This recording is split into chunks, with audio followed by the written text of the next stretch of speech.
30 جون 2024 Sunday, مقدس مرکز کی انجیل چیپٹر 5 ورس 21 to 43۔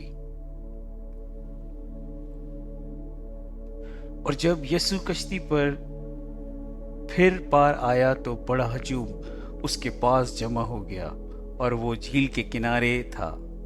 اور عبادت خانوں کے سرداروں میں سے یائر نامی ایک آیا اور اسے دیکھ کر اس کے قدموں پر گرا، اور یوں کہتے ہوئے اس کی بہت منت کرنے لگا کہ میری چھوٹی بیٹی مرنے کے قریب ہے، تو آ اور اس پر اپنے ہاتھ رکھ تاکہ اچھی ہو جائے اور زندہ رہے۔ تب وہ اس کے ساتھ چلا، اور بڑا ہجوم اس کے پیچھے ہو لیا، اور لوگ اس پر گرے پڑتے تھے۔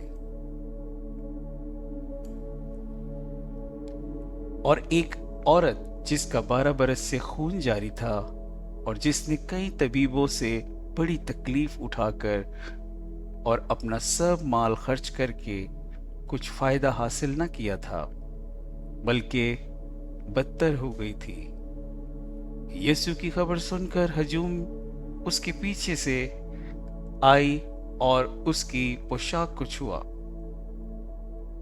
کیونکہ وہ کہتی تھی کہ اگر میں صرف اس کی پوشاک ہی چھو لوں گی تو اچھی ہو جاؤں گی۔ اور اسی دم اس کا ادار خون بند ہو گیا، اور اس نے اپنے بدن میں معلوم کیا کہ میں نے اس تکلیف سے خلاصی پائی۔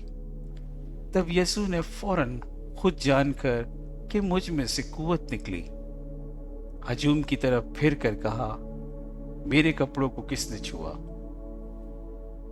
اس کے شاگردوں نے اس سے کہا، تو دیکھتا ہے کہ ہجوم تجھ پر گرا پڑتا ہے، اور تو کہتا ہے کہ مجھے کس نے چھوا؟ تب اس نے نظر دوڑائی تاکہ اسے دیکھے جس نے یہ کام کیا تھا۔ تب عورت یہ جان کر کہ مجھ میں کیا اثر ہوا، ڈرتی اور کانپتی ہوئی آئی، اور اس کے آگے گر پڑی اور ساری حقیقت اس سے بیان کی۔ تب اس نے اس سے کہا، بیٹی، تیری ایمان نے تجھے خلاصی دی، سلامت چلی جا اور اپنی تکلیف سے بچی رہے۔ وہ یہ کہہ ہی رہا تھا کہ عبادت خانے کے سردار کے ہاں سے لوگوں نے آ کر کہا، تیری بیٹی مر گئی ہے، اب استاد کو تکلیف دینے کی کیا ضرورت ہے؟ یسوع نے اس کی بات جو انہوں نے کہی توجہ نہ کر کے عبادت خانے کے سردار سے کہا، گھبرانا